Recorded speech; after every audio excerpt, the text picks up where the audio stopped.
welcome to She Rides, a podcast where women's cycling takes lead. I'm Saar. And I'm Kristof, and today we're diving into the latest race results and hot topics in women's cycling. And we have a guest joining us to share her story. Let's get started. Ready? Yeah.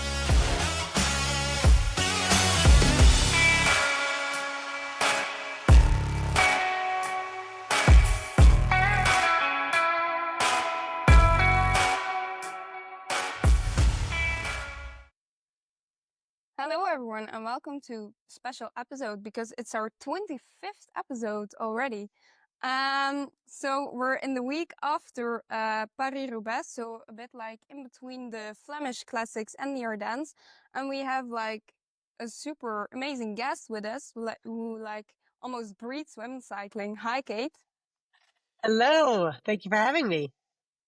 Yeah, we're super glad to have you on the podcast. Can you just introduce yourself real quick for us? Yes, absolutely. I am Kate Veronneau. I am Director of Women's Strategy at Zwift. So part of my job is managing our partnerships with Tour de France Femmes avec Zwift and Paris-Roubaix Femmes avec Zwift, among many other things. Okay, so of course your story in sports didn't just start at Zwift. You've done some other sports as well before. Can you tell us something about that? Yes. So some people are surprised when they meet me because I'm 183 centimeters. Or is that centimeters? Yes. 6 feet tall. I'm a former basketball player who found cycling a little bit later in life, probably in my mid-20s is when I first experienced cycling and watched a women's road race. But before that, yeah, my whole life was basketball. So I'm an athlete at heart, and I think sometimes that my basketball background gives me a unique perspective in cycling because I think the way that basketball has done certain things, how they've supported the women's side of the sport for a long time is some energy I can bring to women's cycling. Because I remember when I first got into cycling, which I got into because I had a knee surgery. I had a couple knee surgeries from injuries in basketball, which we hear a lot of women athletes come to cycling because they were injured in another sport, and the bike is so good for the body until you start racing, of course. So when I first got into cycling, I was like, I want to be a pro cyclist. And I actually got to the level of like domestic pro in the US, and there were still very limited opportunities, extremely limited opportunities for any kind of salary or opportunity to get to Europe, to the big races. So I ended up, racing for a handful of years, but then getting to work in the sport. And that's where I realized I can make the most impact, and my experience racing makes me that much more passionate. Mm-hmm. And can you maybe tell us how were your years racing and what stands out when you look back at it? The friends. Number one, I always think about the friends and the adventures and the funny road trips. Like how much you can turn yourself inside out in a race and, finish and feel like, oh my gosh, like this is, it's just incredible that I completed that, and then wanting to do it again the next week. It's an incredibly hard sport. I came from a sport where, you win half the time. In basketball, it's like you're either winning or you're losing, but there's a pretty good chance that you're going to win. To come into a sport and really learn that, how to be a part of a team, how to appreciate that there's just on any day, there's just one winner and one team that's going to win. But, to still have that, the energy and excitement to get out and try again. It's so different than basketball, but so beautiful. And I've made incredibly strong relationships over my years in racing that I still, one of my teammates and the manager of my first team were at Paris-Roubaix Femmes avec Zwift on Saturday. They came to the race, and it was so exciting to see her because I raced with her 20 years ago, so It's really nice to see how far the sport has come. And like I said, the connections I made early on as a racer and the knowledge that I gained about the sport really makes me so much um, better at my job today. Hmm. And I suppose it was during your racing years that the passion for growing women's cycling really began then. Yes, absolutely. Like I said, very limited opportunities. I mean, the top riders at the time that I was racing were probably, making, 10, 20, maybe $30,000 for like a Marianne Voss. Just so little investment in the sport. No ways to watch it. My family never saw me race a bike. I think they came to one race, but they would never have been able to just turn it on the TV. I used to follow races after my career. I would follow them all on Twitter, even just a couple years ago. So you really saw that it was so hard for the sport to actually grow, to actually build an audience, for the riders to show that they are valuable, valuable to the sport and can, attract big sponsors and big money and big audiences. Without that kind of visibility, it was just never going to happen. So I felt so torn about it because it's such a beautiful sport, one of the oldest sports, one of the most celebrated, one of the most popular sports internationally. And for women to not have a real place in it, to not really be invited to the big moments, and to have the worldwide exposure that the men have enjoyed for so long, it was baffling to me. So I was so excited to take a job at a company that wanted to change that. And here you are working at Yeah, Zwift, Kate. Yeah, and then yeah. exactly how and when did you end up working at Zwift? How do you end up there actually? How do you roll into that? This is a fun story. So before I worked at Zwift, I was working in bike tours. I was working for Thompson Bike Tours, who was like the number one VIP tour operator to the men's Tour de France. So my job was literally to like sell trips and run trips to the men's Tour de France. And about 9 years ago now, I saw on Strava a lot of my bike tour clients were using this thing called Zwift. And I look it up and I'm like, I had just moved to Los Angeles and I look up this thing. I'm like, wow, this is very interesting. When I was racing and training indoors in Pennsylvania, I would literally stare at a wall and, and just do my intervals, and it was really, really arduous.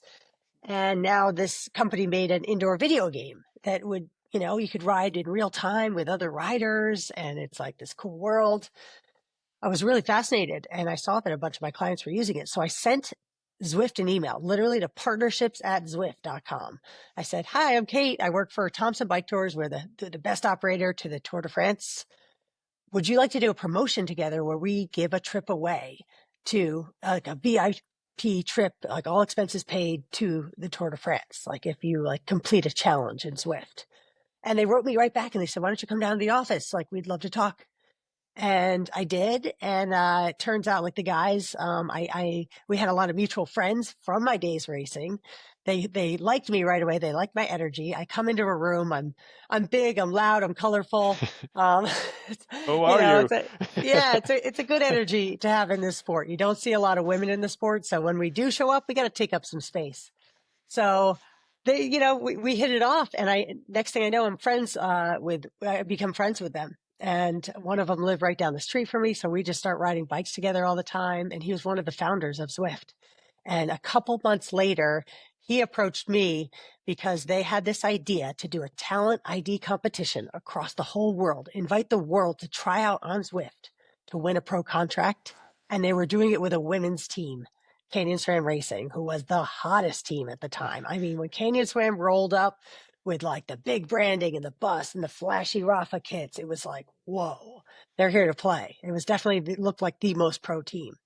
So they said, we're running this program. We think you'd be perfect to run it.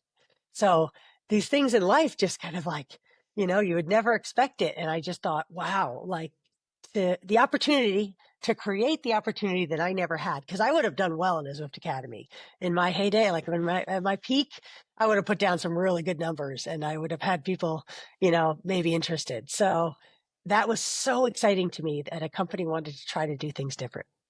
Mhm. So actually, did you just roll into Zwift as we can understand, or was it already in the back of your mind, like part of your No, bigger plan of not at developing and all. then grow? No, not. No, until they approached me with that program.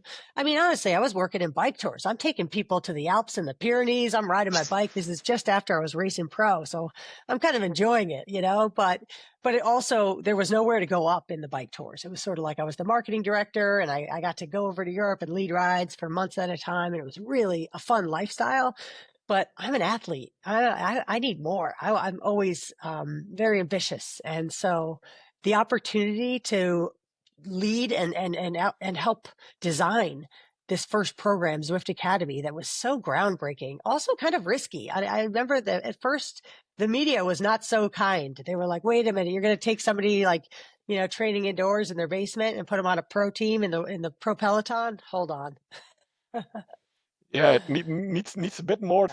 Needs a bit more than just putting out watts to ride in a pro peloton. So Yes, that was like, absolutely. But the team was ready. The team was excited about the opportunity to, discover talent and to create new pathways too, because that was like it's been one of the biggest problems is if you don't live, in Europe where there's development teams or where there's good racing that you might, have a really big result and get seen, it's very hard to be discovered, especially in women's cycling. So Kate and SRAM was very forward thinking. They always have been. They were the ones that approached us with the idea. And we had already been thinking about something like that because of there was a Nissan GT Academy, a driving game where you won a real life opportunity. okay, that's nice. We didn't know that. Yeah. Yeah. Fun facts from Zwift. Yeah. And actually, Zwift played a key role in bringing Tour de France Femmes back in 2022. Can you tell us a bit more about that partnership and how that came together, actually? Another great story. I say that this is one of the few positive things that came out of COVID, because COVID hit in 2020 and all races were either shut down or postponed, like fully canceled or postponed. And the Tour de France that year was postponed. And then we didn't know if it was going to happen. And our team got together with ASO and said, the pros are all training on Zwift right now because, many of them can't even ride outside. But they were trying to keep up their fitness, just in case, everything comes back to life. And the fans are desperate for some sort of action. The media is desperate to cover any kind of cycling. What can we do? We have a virtual world and it was blowing up in Zwift. I mean, everybody was on Zwift. We doubled our numbers that year. It was insane. So we came up with an idea with ASO to do like an exhibition race, like a Tour de France virtual, and have a handful of stages. I think we had 6 stages of a virtual Tour de France on the platform that we were going to broadcast in 130 countries on Eurosport and have cameras on all the pros. And we were so excited about the idea, but we said to ASO, if we're doing it in Zwift, we play by Zwift rules, and that's complete parity. We've always had complete parity in all of our racing, all of our elite racing, pro racing, community racing, equal broadcast, promotion, prize purse, distances for men and women, because we can do that. We've built our own world. And ASO said, okay, and the race went on. And I say this all the time, the women's racing was actually better.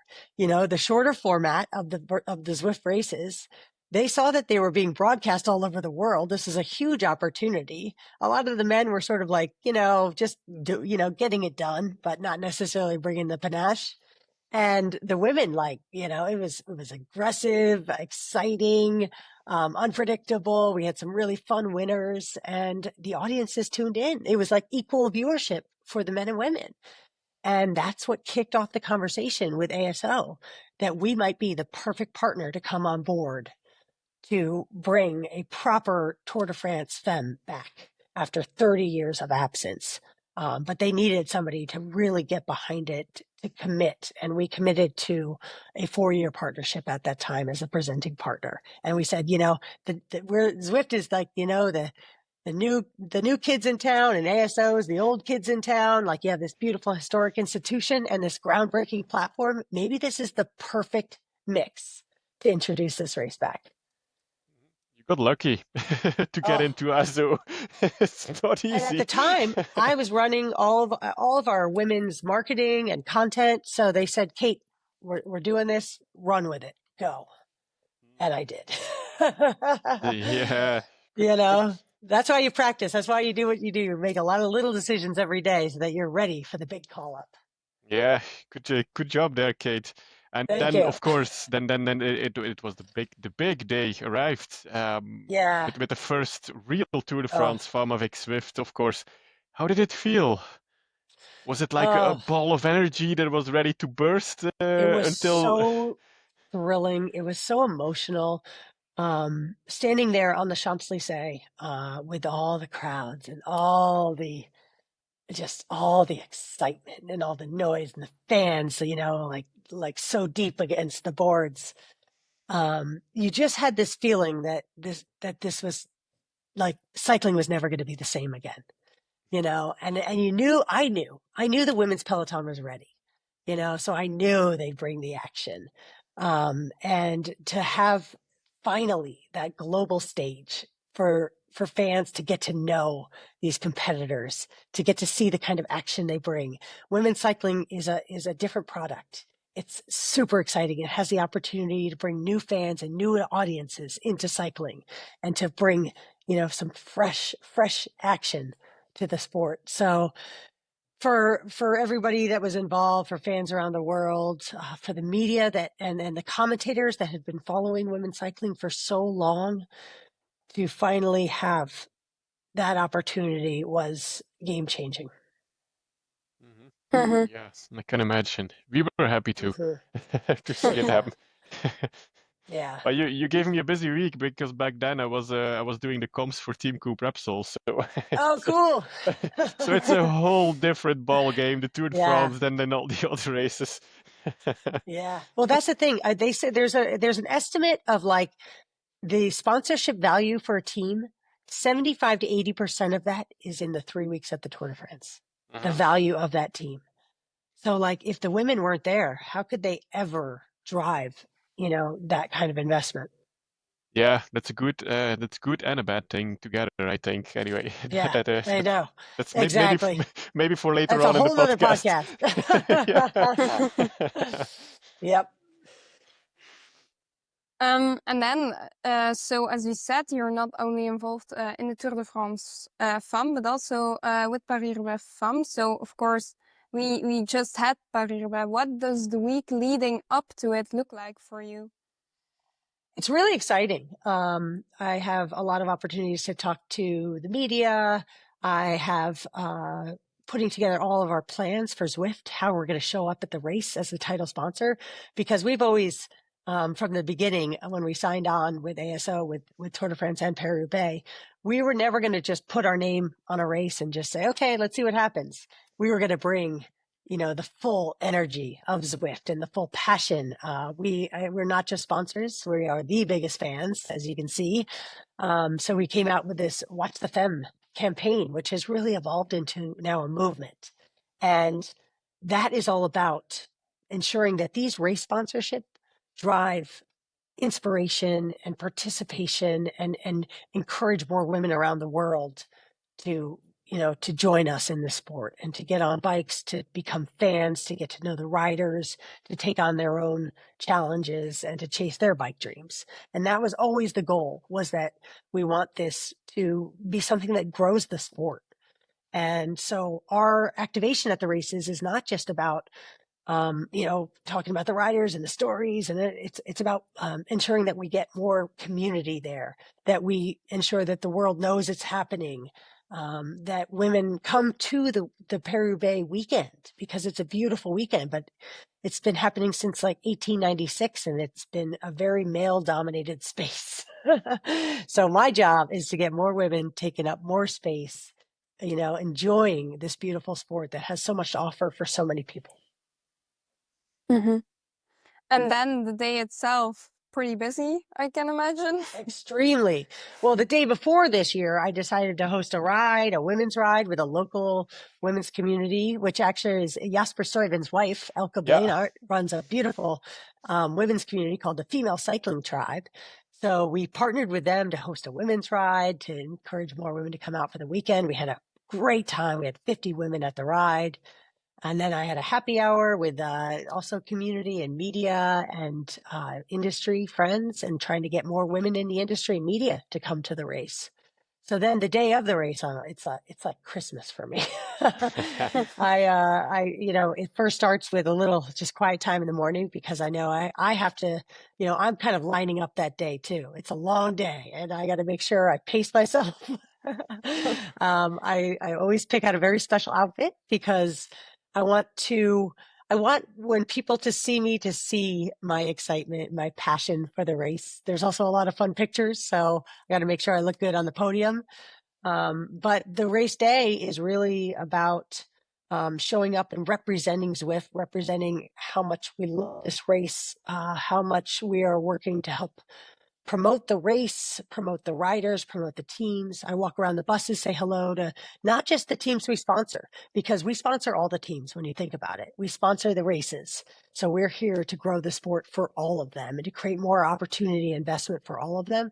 So I want them to know who I am, and I want them to feel that Zwift is here for them, as well as Canyon SRAM racing, Canyon SRAM Zondo crypto racing.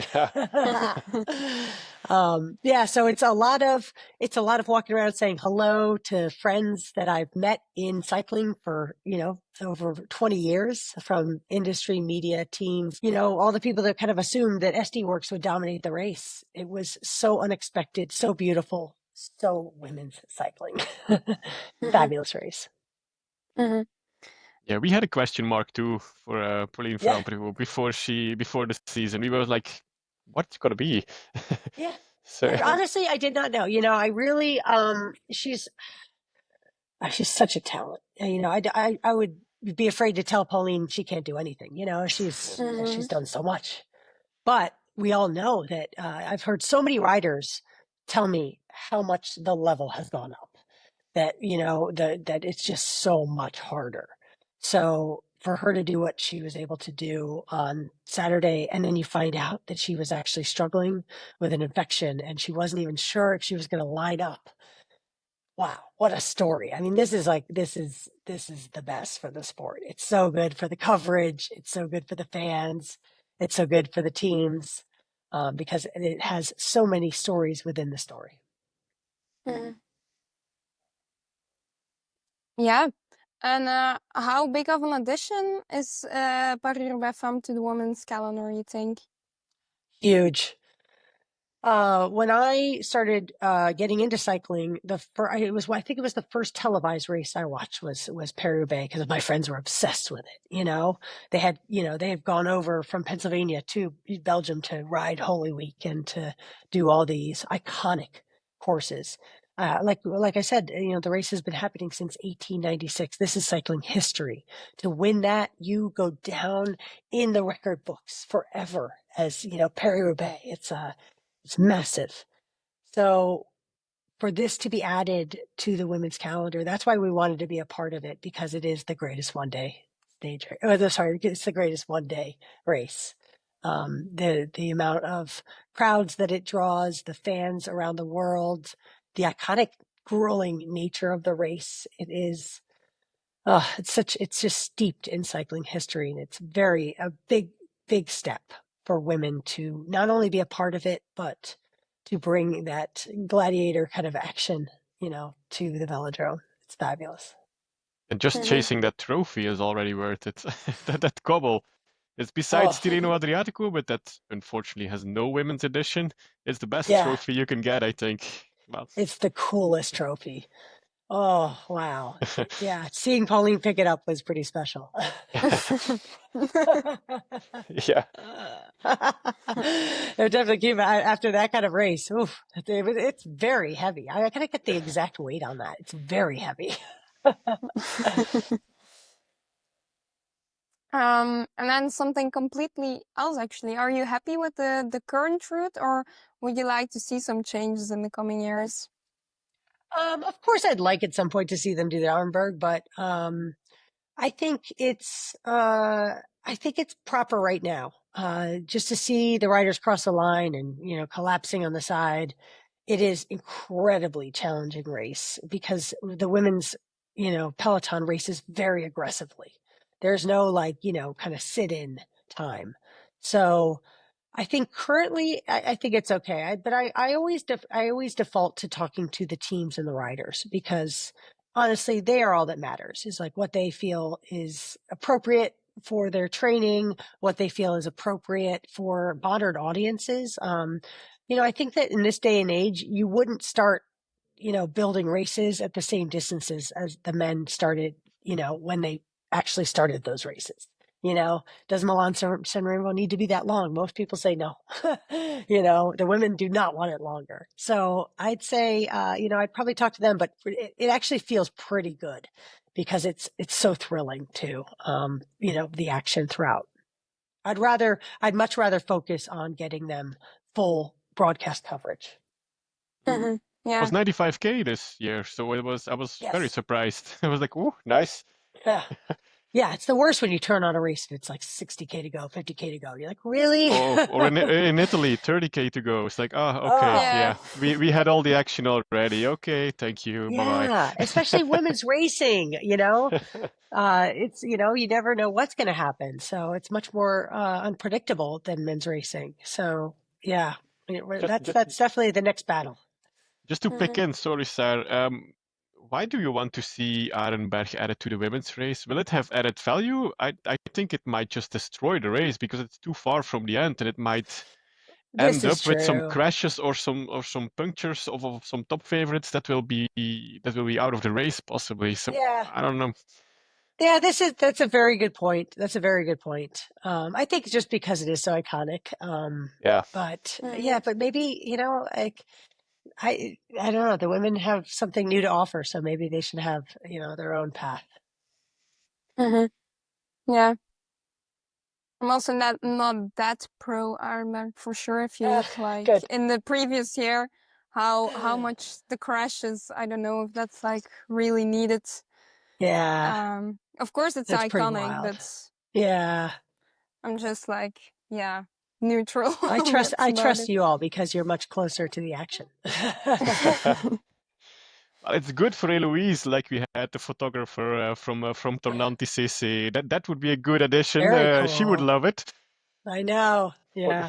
for the race itself, I don't know. It's double. It's iconic, but on the other hand, it's so far from the finish that it Yeah, can it's true. maybe just to ruin the product. Like Yeah, I mean, it's because it double. is kind of perfect right now. The race is so exciting, and to see the different Mhm. when the different attacks went this year, you're like, is that one going to stick? Is that one going to stick? Or like, and so I think it's a pretty good Mhm. course.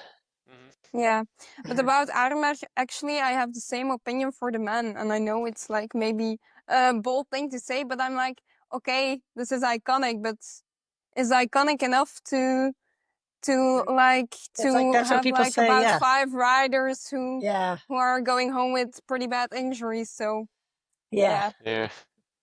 yeah. I Sometimes hear you. sometimes nature of cycling, they I sometimes like to know. destroy their own Let's product. think about the riders. I know. Yes, they do. I do joke that yeah, cycling can't get out of its own way. Yeah. Yes. So actually, after last year in 2024, a reigning world champion winning Roubaix, now like a French legend winning on home soil, another dream scenario, right? Oh, just incredible. It's so good for the sport as we head into, the Ardennes and we look forward to the Tour de France Femmes this summer and really wanting to continue to grow audiences because that is a big part of the sport. Like we need to continue to bring more fans into women's cycling and to see this beautiful action and the wonderful characters that we have. So for Pauline to do that, I think I cannot wait to see the numbers from the broadcast. And I've already seen some social clips that are, almost 3 million. huge. It's huge to have the coverage that they're going to have in the French papers. I think that so many more cycling fans and sport fans are going to follow what Pauline is doing this year because she's obviously a sensation. She's a superstar. French love their superstars, so I think that it'll be very good for the rest of the season. And it's just another fabulous storyline in this incredible book of the 2025 women's cycling season. Yeah. Also love how she dares to say some bold things in her interviews. does. Like I saw a quote like, in the next 3 years I want to win the Tour de France Femmes, and I was like, ooh. I love it. I love it. When she says that, I'm just like, oh, this is gold. This is fabulous. And that she said that she was basically using this race to train. Yeah. It's so good. I shared that with my internal team at Zwift. I said, this is why the tour is going to be absolutely thrilling this summer, because we're going to have some incredible battles every stage. And I'm so curious because we don't know how she can climb yet. We do not know. And it's such a bold statement when you know how strong Demi is and how strong Tasha is and all the new talent coming up. Just include Lotte, Kate. Just include Lotte as well to the favorites because Saar will fight with you if you don't include her. I mean, what Lotte can do everything. Lotte can do everything. So like you have so much talent right now and so much can happen. And the teams now too, with the shakeup of the teams, we're seeing some really strong teamwork already this season. So, and I think by the tour, they will have ironed out some of the early, okay, how does this work? If, when you have a couple favorites on a team, and you have like your top and then your second, and then, I mean, Marianne Vos was the, the leader for Paris-Roubaix Femmes Zwift, and we saw them transition so well to when Pauline had the opportunity. So, and we did not, there's been a couple question marks early on how they would work together. So it's going to be dangerous. We'll see.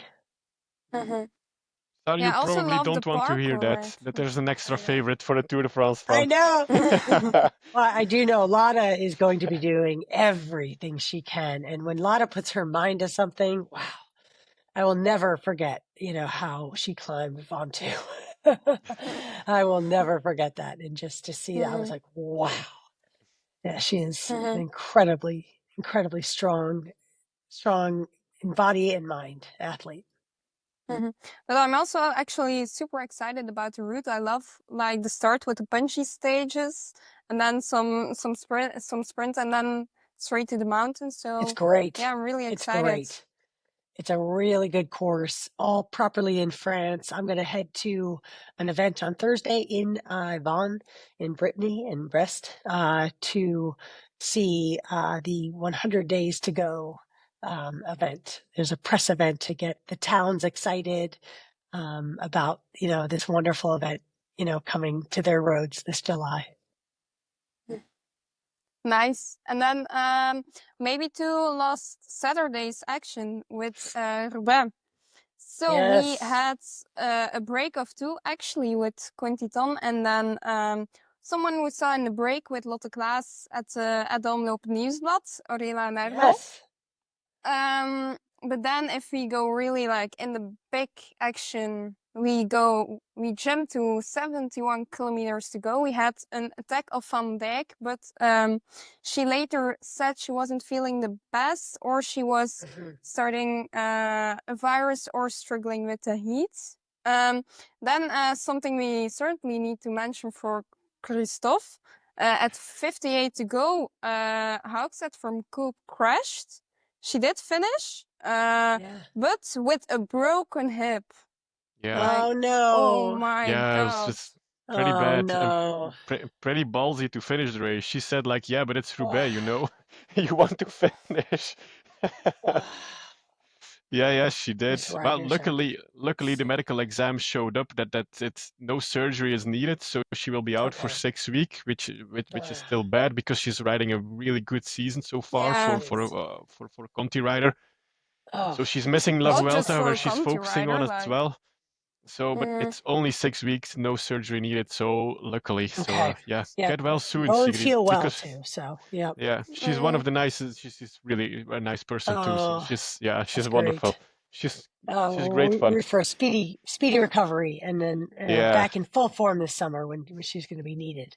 yeah, sure, definitely.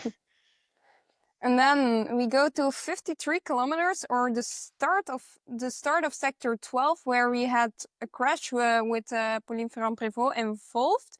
And there we Mhm. actually, just after the crash, we saw Kopecky and Wiebes gapping the others Yep. and catching Ellen van Dijk. Then everything was at 36 to go back together, and it actually seemed like as the works, or let's just say Kopecky, because let's be honest, she was the only one working there, had everything under control, but actually till 32 kilometers, because then we had the attack from Emma Norsgaard. Mhm. She got immediately a nice gap, which I already was like, okay, just don't give Emma Norsgaard this much, Yeah. because she's a pretty strong rider, you know. She's a very strong rider. And then a bit later, 24.8 Mhm. kilometers ago, we saw Pauline Ferrand-Prévot attacking. We also saw Dijgert reacting, but she couldn't keep up.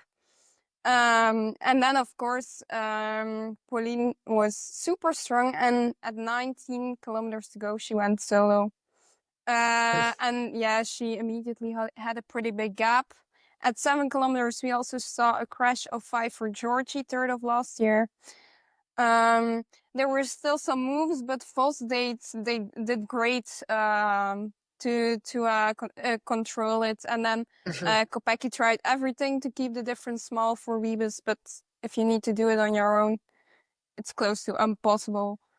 And Yes. then at 3Ks to go, Kopecky drops after all the work. And then we also saw a last-minute attack of Borghese, which was Mhm. super smart, because sprinting against Vos and Wiebes isn't gonna end in a podium. So she got second.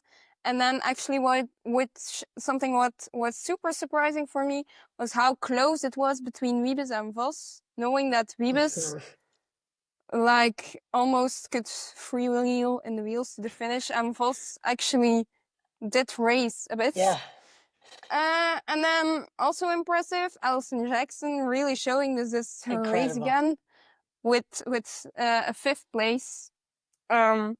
And then just to mention our only guest at the start last Saturday, Mieke Dox, we manifested that she had all her bad luck in the Scheldeprijs and in the Ronde van Vlaanderen. But sadly, she did it because it also wasn't her great day. So she was quite far behind. And then she had a flat, but there was no team car close. So she had to look for someone else to give her a wheel. And then she was 3 minutes OTL. So that was maybe a sad part about it, but all in all, a pretty exciting race. Very Pretty exciting. exciting. It's just like easily said, Sad. It was the balls and fireworks we were Yeah. waiting for that finally happened. It's like Mm-hmm. really, Yes. Yeah. yeah. That was a great one. And I truly think that Marianne Vos was the best rider in the race. She was she was the best one. The smartest one won. Pauline Ferrand-Prévot went on the right moment. She timed it Yep. perfectly.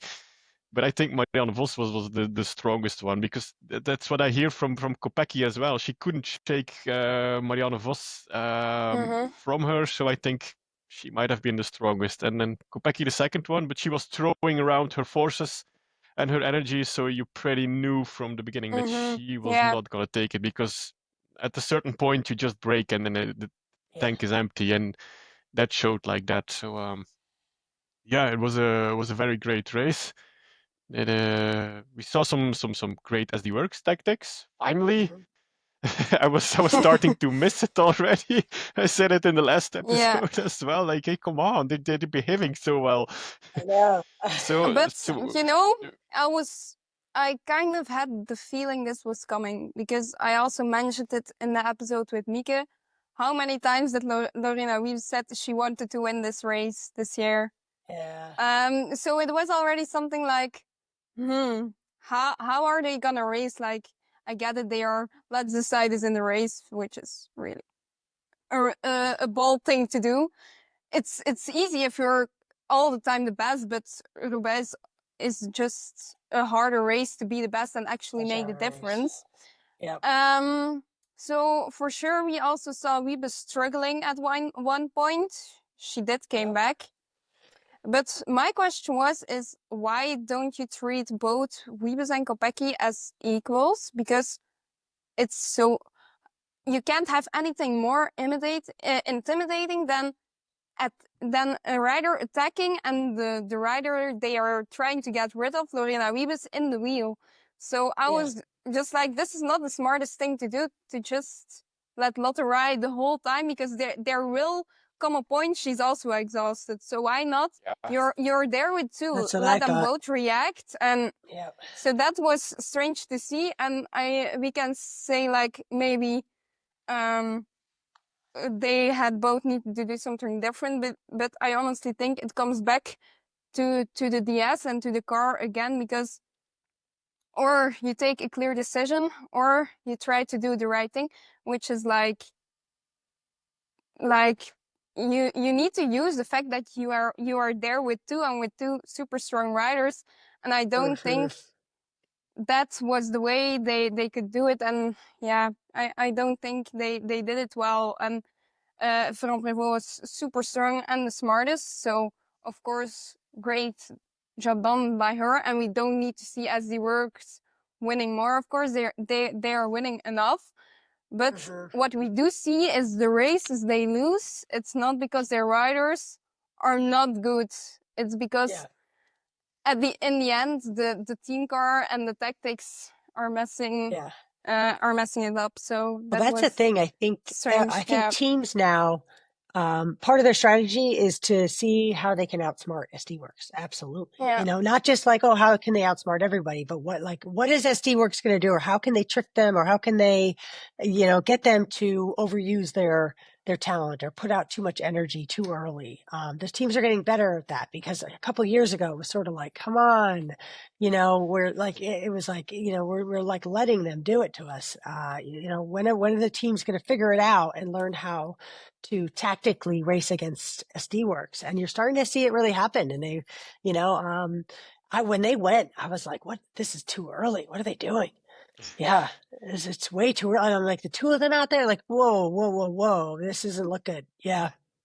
And then the strange thing as well is like Lorena Wiebes didn't even close one gap. She's strong enough to burn some matches along the road, but she was just behaving like a pure sprinter, being lazy until you smell the finish line. Like that's a pure sprinter attitude. It's not going to work here. No, nobody knows. Like, that's why sprinters don't win this race. And let's be honest, Lorena is also showed enough. She's strong enough to not just be that normal sprinter in the pack. Because so that was indeed something like. And then we heard some people say like, yeah, they are missing a Vos here, but okay, if you see Vos isn't here, you have to adapt, because you're just there with the two of you, and then you have to adapt your tactics. But yeah, it's hard if you just get the message from the team car, okay, you two decide how you're gonna do it. No, I mean, the DSs are there to make decisions and to look at how are we going to win this race, and not just count on the riders will decide and they will be the strongest. Like you win a lot of races like this, but not all. Yeah. I was a little disappointed when I was standing on the podium with, the three winners, the podium. I'm looking out and like you have all of the EF squad there going crazy. They're so excited. And you have all the Jumbo squad, Visma Lisa bike squad. Still call me Jumbo. The Visma Lisa bike squad, like so excited, like, and nobody from SD Works. And it's like, wow, like where's the team? Yeah, sometimes. They are, but it was also very remarkable. Just to add, Lotte was like 50 minutes already interviewing during the podium and stuff too. So that's something. But it was remarkable because I was just going to Mika asking how her race went, and I was just on my way back. I was parked somewhere further, and SD Works was already leaving. Yeah. So I mean, that's They don't like like to lose. They do not like to no, lose. that was like whoa. It's You like they didn't you win are third; they leaving lost very first. fast. Like That's just that was it is a winner's mentality, but it is. Oof, yeah. I bet it's tough sometimes. I bet that's a lot of pressure. And Mhm. they're clearly not making the best decisions out there all the time. No, you can't No. complain in the team card like, oh yeah, but someone like Blanca Vas should be very useful right now. Well, she's not there. Play the cards you have at the moment. I mean, stop whining. She's not there. Period. I mean, come on, move on. That's bike Yeah. racing. You gotta Of course, you it would be gotta. nice to have her there because she's a strong rider. She could do something, but yeah, she's not there. So that's not an argument you should make at that point. It's just like, yeah, play your cards. Yeah. So, and secretly, I just love the move from Letizia Borghese. So she ended up second. So Yeah, that's that was That was just bold. that's That was and but that's bold. And how what I mean, she and just the discovered laziness how from to Lorena race Wiebes with is not Wiebes. paid fully. So that's good. I But like know, this Sorry. right? But like It's this is true. how the team should race when Wiebes is there, because we all know normally she's gonna be the fastest. So attack and you just become second in Roubaix. So that was amazing to see. So good. And also And then smart timing, Saar, from Emma Norsgaard. That was maybe a little bit too Yes. early. Maybe she was not strong enough, but her timing of her attack was very good. So I was fangirling yeah, already. Yeah, I was like, Yeah. "Woohoo, Emma, let's go, let's It go." was good. Yeah, but she gassed on Carrefour de l'Arbre. She told afterwards, so the Yeah. tank was empty. That was pretty clear on TV Yeah. as well. But bold move.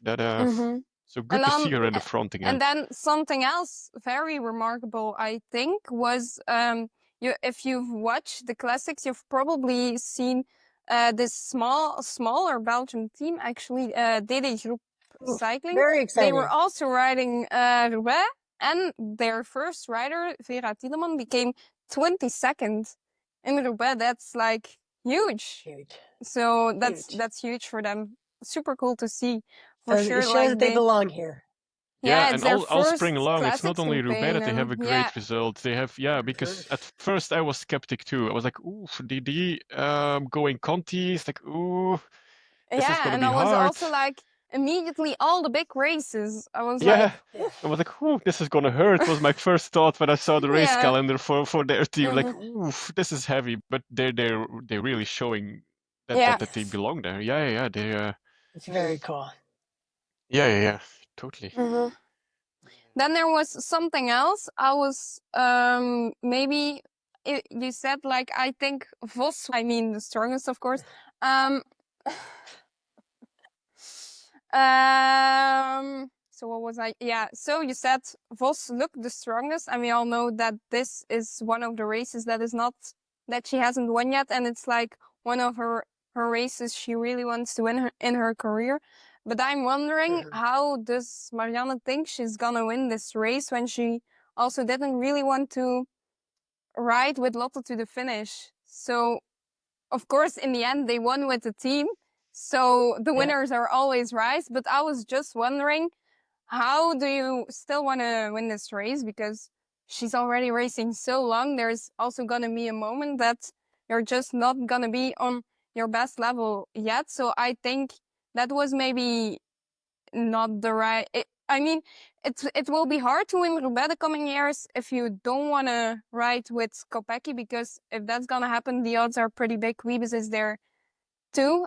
So yeah, that was something I was like, Yeah. is this the best decision? But of course, in the end, I think she pokered well. It's good that finally they don't call an SD Works attack. She was like, nah, Pauline Franprevot is behind me, so I'm just cruising with you. Just do the work. Yeah. Because SD Works is like really, they like the other teams to do the work for them too. So I was seeing like Marianne Vos like, should she take over? And she was like, no, I'm not. I was like, ooh, nice.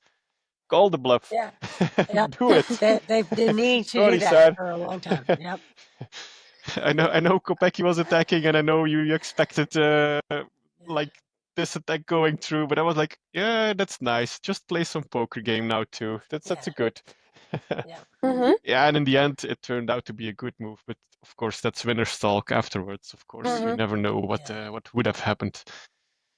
And Yes, then some other remarkable names in the front. I think Confalonieri on 6 was also like, ooh, wow. Yes. Consoni on 10 also yeah, very especially impressive. Roubaix. Yeah, And then amazing. maybe even crazier, we saw a Movistar rider in the front, and I was which like, is not whoa, Cat Ferguson. who is I this? know.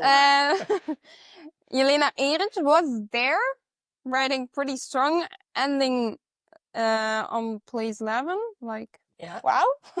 Yeah, and she was not just hanging on there; she was attacking as well at that certain level. So she was playing the game as well. It was not like, oh yeah, how did you end up here? Well, just cruise along and we'll see where you end up. Like you have some of those riders in Paris-Roubaix each year, but she was bossing around too at a certain point. So like, nice discovery. Yes.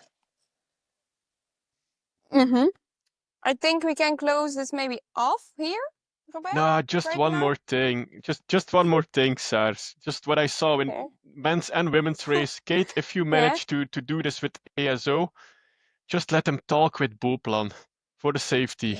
Oh, I yeah. mean, seriously, this was. I saw situations like no signal guy, just some hay stacked around some stuff like come on, that's just 19th century stuff.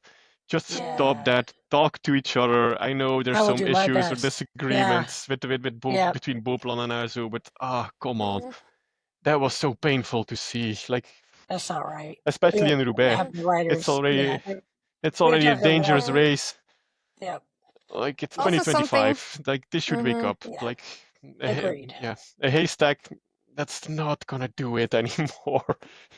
No. Also something I saw actually, I don't know from the women's race because I was not there, because I was like just in the corner where they were turning in the velodrome at the men's race, and like I think 5 riders followed the cars, so they didn't turn in and they just followed the cars because they were just behind the car, like the likes of Dries de Bond. So they really lost their top 10 place there. So I was like, oh. Oh, must have been they were completely cooked, because even I, as an Yeah, 'cause amateur you'd already rider, I been. know where Yeah. to go to the I velodrome. know. Yeah. I know. But That's like you're like yeah. just cross-eyed. Oh no, Yeah. that's the worst. So that was We've seen it happen though. painful to see. Yeah, it happened didn't that happen at the tour? The women's tour the first year? I think Longo Borghini maybe made a go up. Something happened. Yeah. Oh, crazy. Can we just, to wrap it up, Sarah, pencil in already that Elise Chabert will win a spring classic in 2026? Yeah. Just pencil it in, not in Just ink, pencil it red, in. but yeah. Yep. Yeah, keep our looking eyes very out. strong. She's up there in every race. Yep. She's a factor. Yep. And then now maybe over to the Brabantse Pijl on Friday this year. Yeah. That's news apparently this morning. I'm just learning. Me too. Yeah, strange decision, but although it's on Friday, we do have a pretty good participants list. We have Vollering returning again after what was her last race, San Remo, I think. We also have Fisher Black, Rianne Marcus, Van der Breggen, Persico. So I think those are like maybe the main riders, and then of course you have some Chabet, of course, also starting. Nice. We have Manley, Realini, Royakkers, Kastelein, Paternoster, Smulder, Strenka Colonel. I don't know if Ferguson is starting because she did crash last Saturday. Bredewold, Gerritsen, Schreiber looked very strong in the Scheldeprijs on Wednesday. We have Berthaud, Faulkner, Katzo, of course, one of our guests, Margot van Pachtenbeke. Mieke Dox is starting too. Atzat, same thing. Don't know if she's starting after that crash. So, pretty nice participants list, actually. Should be a nice race. One of the Be really good Holmgren, one. one of the Holmgren sisters is listed as well. Eva Holmgren for Little Trek. They are messing around with the mountain bike scene right now. So yeah, maybe something can happen there too. Yeah, this is going to be a good one. I enjoy this race because it's you can have the unexpected win because it's not a pure sprinter's race. It's not a climber's race. It's hard. And it's definitely a race of attrition. So we'll see who has the legs at the end of the day. But I'd love to see somebody like a Chevy or Chloe Dygert win this one. Is Dygert racing? Don't think so. Not Mike van der listed. Duin is racing. He's also Oh, maybe nice. an Mike is amazing. outsider. Yeah. But not listed, no. Okay. So yeah, I think this should be pretty exciting. Yes. Smells like a breedable race. Yeah. She Also, might pull it off. is Yeah. if she can go with a group to the finish. Yeah. She's showing she's really fast this season. So Yeah, because it all depends on what the big guns are gonna do. Because you have on Friday Brabant Spel and on Sunday Amstel, so that's not ideal actually. The timing of Brabant Spel this year. No. On a Friday just before Amstel, so I'm not sure if they're gonna go like full gas the Top Guns. So there's some opportunities, I I bet think. Demi rides for. It'd be interesting. I wonder if if they'll have somebody else. Like a Chevy or something. We'll see. Or muziek, how do you call it now? Music. I'm still Yeah. not sure. Yeah. Although maybe she's a bit too light for Brabant Spel. Yeah. It's more in the And Ardennes, Borghini is possibly. racing. I'd probably, if I had to put money on it, I might say Borghini. She's listed, so yeah. she 10 But hours ago she after appeared on the list of that PCS. concussion So in the Ronde van Vlaanderen. yeah. Yeah. So yeah. And how about Voss? Is Voss listed? Yeah, I think so. Yeah. Yeah. Yeah. She could be gunning after that. Because sort of, after Paris-Roubaix might be her opportunity. You always tend to look over the old fox. It's just, you always underestimate her. Like says, yeah, Vos is racing too, and then boom, always she's there. She's incredible. She's a champion. She's just an incredible force. I mean, to see what she did to hang on to the green jersey last year, she was like done, and then also she's back. She's done. She's like, that's those left miles that she has. She has such reserves that she can tap into. She's pretty incredible athlete and mind. Yeah, and she races so there's no way you can have any bit of dislike with Marianne Vos, I think. It's like she's also always so kind. Like if you see her at the race, she's just super lovely. So a great human. Yeah, she's a champ. Also, I'm thinking Persico should really have a chance here. I think she's already shown in UAE she's pretty good, but then with Longoborghini didn't really get the chance to go for her own. Then had I saw that year she a little won. injury at Binda. So yeah, why not Persico actually? She's pretty amazing. I got to see that one year that live when she won. I was at the race. It was super exciting. And then Kristof, maybe to wrap it up here, Cooper Repsol shout out.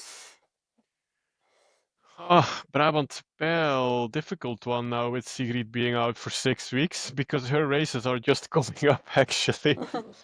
But we might have the Frenchie and the Agrangé who might show up pretty well, especially in Brabant Spel. It might be something for her. So yeah, keep an eye out for her. For the Team Coop shout out. Will do. Then Amstel Gold Race. Of course, looking at last edition isn't really a good idea because we saw a different parcours due to an accident, if I'm correct. Wiebes was thought she won too early, actually, and Vos beat it her on the line. And then we had Ingvild Gashin becoming third. That was like a real surprise for her. That was cool to see. But then the years before with the normal races, we had Vollering, Cavalli, Vos. And some kind of nice fact, all the riders on the podium since 2019, apart from Annemiek van Vleuten, are at the start. So it says enough about how packed the participants list is, I think. Yeah. So I think a lot of favorites with Marianne Vos, Ferrand Prévot, Nivea Doma, Kopecky, Van der Breggen, Lecour, Vollering, Reusser, Lippert, Marcus.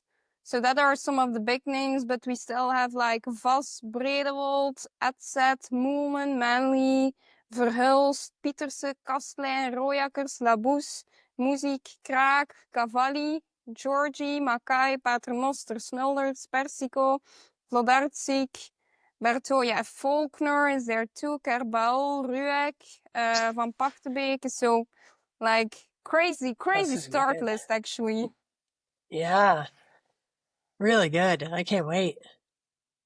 I think Vollering is who to beat. I think that they are gonna, and Stefan from FDJ Swiss has won that race before with Cavalli, and Demi's won it before as well. So I think they're going to be really focusing on that one for the win.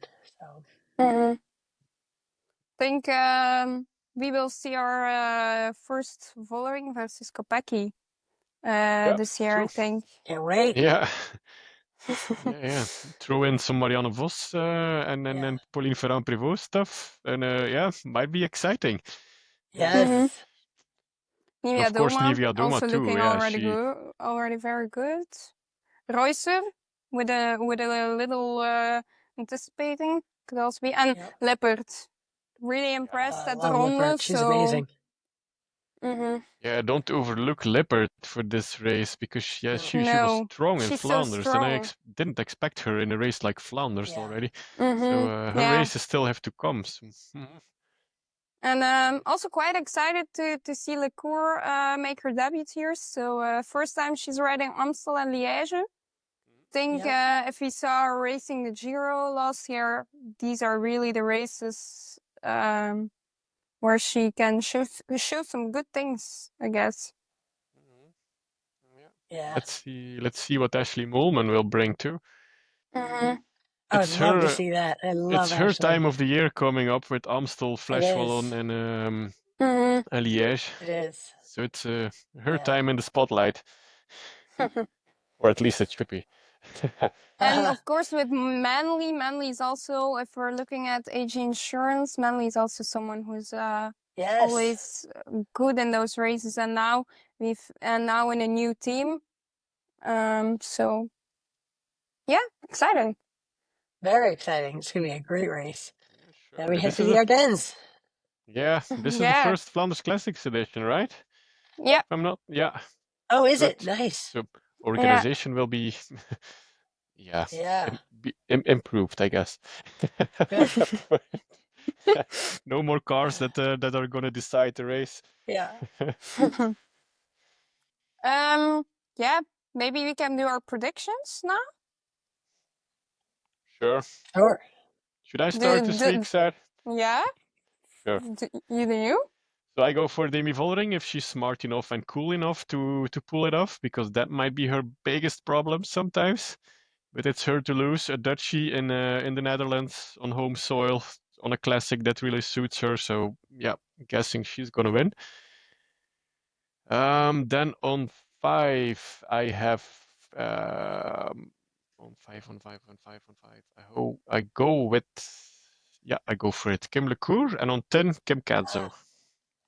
Nice. Oh, I like that. Those are good ones. I was thinking about both of them. Yeah. Sorry, Kate. But do you want to go now? All right. I have Demi as well for number 1. Can you pick the same? It's okay. Saar will pick someone different, so it's okay. Yeah. And 5, I'll have,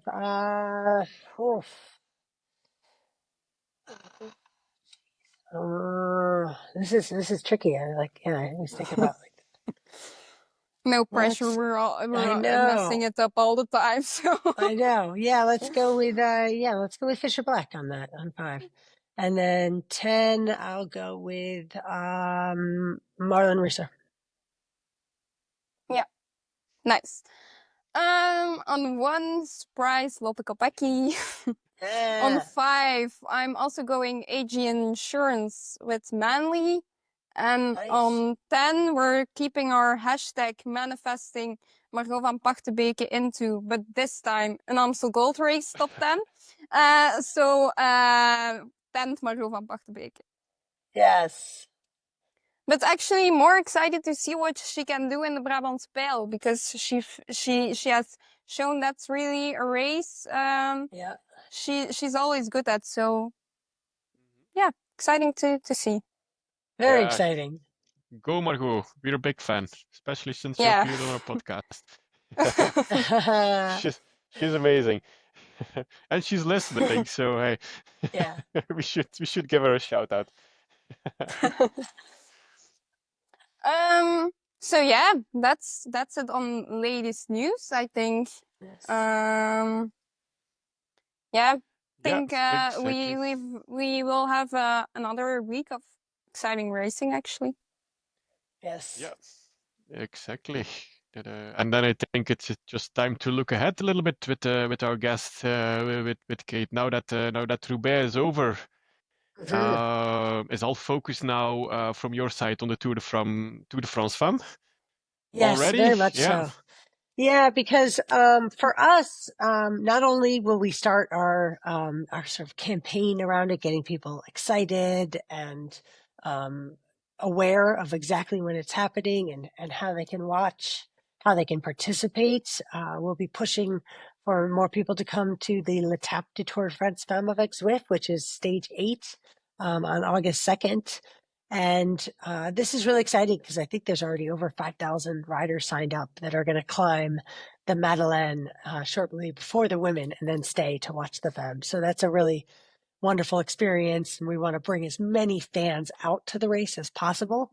So, yeah, right now it's really about planning, talking to other partners. We're going to do a lot of collaborations with our Watch the Femme movement to get, on the women's side of the sport, you see the brands really collaborating because we know when we work together, it's, it's louder, it reaches more people, and we all have the same goal of growing women's cycling. So I'm very much looking forward to the road to the tour.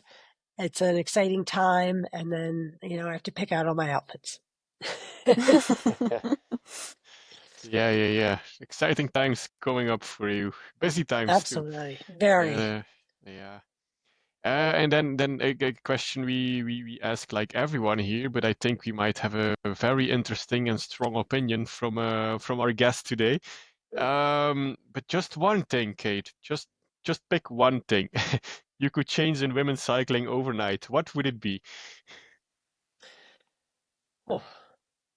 I think full broadcast right now for the biggest races. Full broadcast is it gives the riders the respect, the same treatment as the men.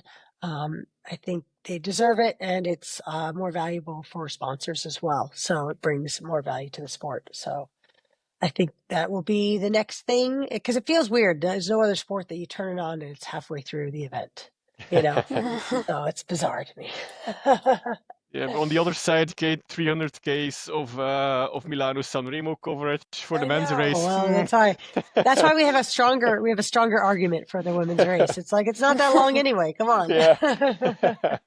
But the thing there is you do have the choice. You do not have to watch the 300K, but you have the choice Exactly. to watch. And Good that's, point, Saar. It's Good more point. exactly. It's more a statement too that we believe in it and that it's a respecting the riders and the teams. So we'll see if we can get that to happen with some races coming up. Yeah, sure. And to the sponsors, it's like what Audrey Cordon-Rago told us in the podcast before as well. You get more bang for your buck because the investment is not as steep as in a men's race, and you get the same Yes, visibility at least. So why absolutely. not invest in women's cycling? Come on, guys. I can tell you it's a good investment. Yeah. So hey, and then Kate, what do you think fans can do to help push women's cycling forward? Because you're involved with the fan side as well a lot. That's Yes, what I hear from your words already. So what should they yes. what can they do to develop women's cycling? Follow the teams, follow the riders, engage, definitely, of course, watch the races. If you have to pay, I'm sorry, but we do have to keep the sport moving forward. And tell your friends and invite people over to watch a race, go for a ride, and then come back, to somebody's house and watch the race and get more people excited about the sport. Because we know once people do have the opportunity to watch it and to get to know the characters, they become, big fans. So I'd say do what you can to, create the fans and to tell the stories. It's fun. I do a whole recap to my family and like, oh my gosh, this is the story behind Pauline, and it's fun. Now they're going to be following even more closely at the tour this summer. So whatever you can do to, help share the characters, the action, to get more people invested at some level. And then, of course, if you know any companies that are looking for a good investment, yeah, definitely tell them to get on board now because it's the price is only going up. Yeah, that's for sure. Yeah, that's for sure. Now and then now you can go all out. Besides of having a full broadcast, how has women's cycling evolved in the last few years? And more importantly, what needs to improve still besides the full broadcast? Now you can go. Us. Yeah. The pipeline.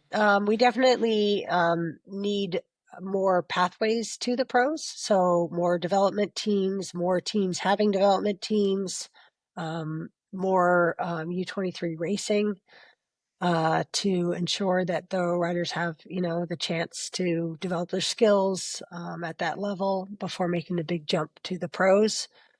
There's still some races that need to be televised. So of course that, yeah. And I think, there's still, we're still fighting against, over, 100 years difference in like the treatment of men's and women's cycling. And so really changing the mindsets of fans, of investors, of the organizers, that this is an incredibly valuable product. That this is something that fans and sponsors want to get behind. So, it's slow to happen, but it is starting to happen. But I think that the more we all stand up for it and the more we talk about how much potential is in the future of women's cycling to grow the sport. And we all need the sport to grow. The cycling industry is struggling a bit now. And I believe that women's cycling, women riders, the growth of the sport at all levels is a very positive thing for the industry as well. So ensuring that, we're telling that story and that we are, advocating for just more and more coverage, investment, and development. Yeah, take care of the broader picture. Yeah, Don't kill your own product once again. exactly. Exactly. And we could get the prize purses up a little too. Yeah, yeah, that's a whole different podcast episode Yes, as well. but we're getting there too. We're getting there too. Even if it Yeah. starts as like relative, I know it's like you're not going to get the same for if the guys are racing 3 weeks and the women are racing 9 days. I understand that. Yeah, But we can get closer to being relatively, yeah. Yeah. relative parity. Yeah, that's what I'm telling friends as well when the discussion pops up, and in any women's sport of equal pay, and they say like, no, just shut up. You just play like three. You play like best of three sets in Grand Slams. You just don't cycle. It's like, but the women are not advocating to get the same pay. They understand where they are right now, and they understand that a difference will always be there. But Yep. when you saw the prize money from Le Samaine, for example, like. Yeah. Mm, There's this some is work to be done. it's prize money for an amateur beer league, almost. So Yeah. It's like, come But on. it will come with, we now have data to back it up to say that this is valuable. This many people are watching. This is the exposure, the value on social media. This is the value in the media. There's definitely now ways that we can start to say, this is what they deserve based on the value they are bringing. So we're getting there. Yeah. And then Kate, what's your ultimate dream for women's cycling? Oh, I think the ultimate dream is that it has the same. Actually, no, my ultimate dream, it has more audience than men's, honestly. And if last year is anything to, to back that up, the men's racing was a little bit predictable, and there's some people that are just almost too strong, that it's the action is not as exciting. And so I think that women's cycling does have the opportunity, like I said before, to bring new fans, to bring all the men's fans, but also new fans to the sport and new investors, and to present the sport maybe in a better way to modern audiences, because I don't believe that men's cycling is like really growing the audience the same way that women's are. So we'll see if we go right past them. It's like we catch the break and then we go right past. Who knows? If I have a dream, it's that and a Netflix series. So you could see, you could tell the stories of these beautiful characters, because it is. If you did a Netflix on last year's season, whoa. Like 4 episodes would have just been SD words. Ooh. No, I come watch women's cycling races as well on the get involved with it, go deeper in it, because it's still so accessible. They're still so it is so open for the attention they get, for all the promo they get. There's so it's incredible how relatively easily it is to have some quite big names as a guest on our podcast, for example. And we're not a big media sponsored podcast anyway, so it's accessible. So it's nice. Go follow them. It's exactly. Yeah, because it's just nicer to go to women's races, because they're all like immense cycling. Let's be honest, there is a part of the peloton that has the ego and is just there, and it's just like, oh, fans, normal. Like, isn't this the most normal thing of the world? But like for women cyclists, it's like, whoa, all these people are here for us, and they are wishing us luck, and they want to chat with us, and they want to take a picture with us. Yes. So also, like, you just feel it, like if you're there, everyone is excited to be there and is honored to be at the start, which is, the vibe is just way cooler and nicer and almost like more welcoming than going to the men's races. So yes. Yeah. Great time. Yeah. And then, of course, for who's watching, you're wearing the Watch the Femme cap, and yes. we all love it. How did Watch the Femme movement actually come to life? Well, the first year of the race, we decided we needed something to make sure that everybody knows this is happening. So we needed something big and bold and simple, a simple call to action.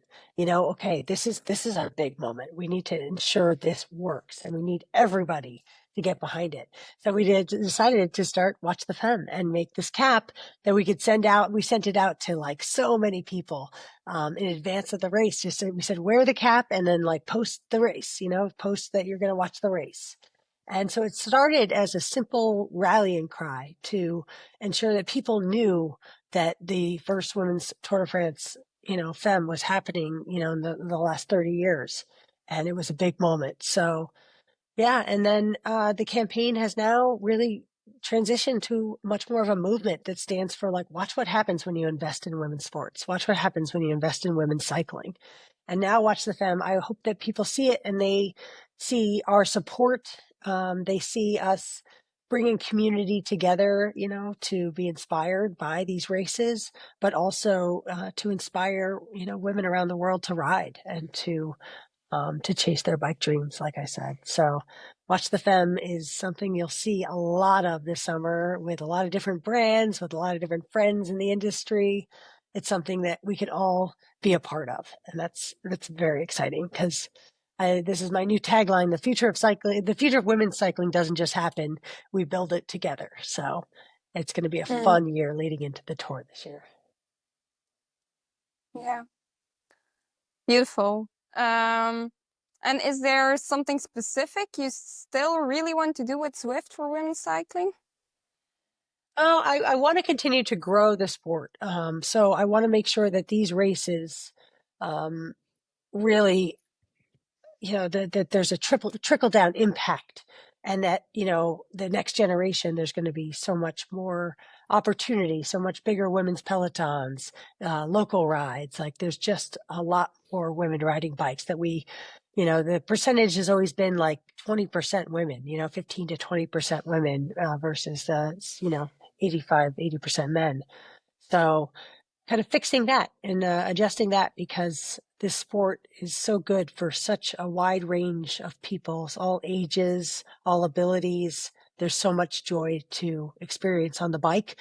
And it's a beautiful sport at the professional level, but it also has so much to offer everybody around the world. And so I just want to make sure that this is truly growing the sport, that we're not just focused on the pro athletes, but making more space for women around the world, inviting them in, to this beautiful sport.